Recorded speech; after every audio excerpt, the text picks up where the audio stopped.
All right, if your tree line is looking too much just like jagged triangles instead of trees, you're off to a good start. We're going to add some diagonal lines coming off of some of them here, leaving some gaps between branches.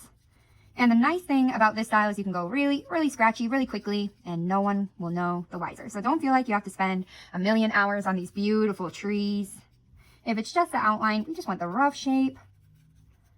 There we are. All right, from here, we want to add some stars like we had in our other one.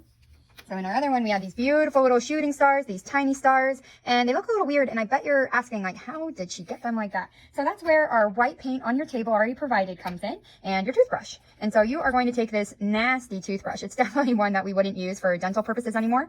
You are going to come in here, take off the lid very carefully, and you're going to dip it in. Now, there's only one toothbrush per table, so you want to make sure to share. There we are. And you don't want a ton of white paint on the bristles. I'm just brushing off the excess right now.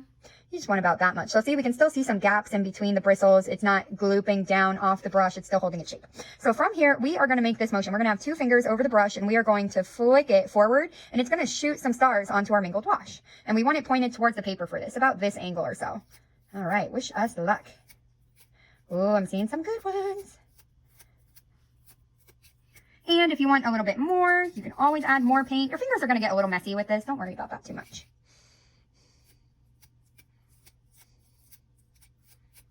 All right, I think I got some good ones. Here we go.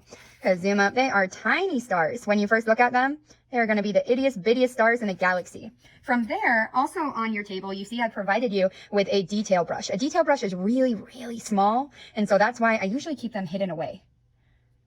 But today's a special day. We are going to take this, and this is where our moon comes in, if you wanted to have a moon that night. It's just that classic circle. Classique. In the sky there. From there, say if you have like a couple of stars that didn't work out, there's like this one that curves up like a check mark, or this guy down here, we can do a couple things with them. So one, we can always turn them into constellations with our detail brush, just making tiny little circles to connect them. And now it just looks like you were a wizard that created a constellation in the sky and not a weird toothbrush mistake.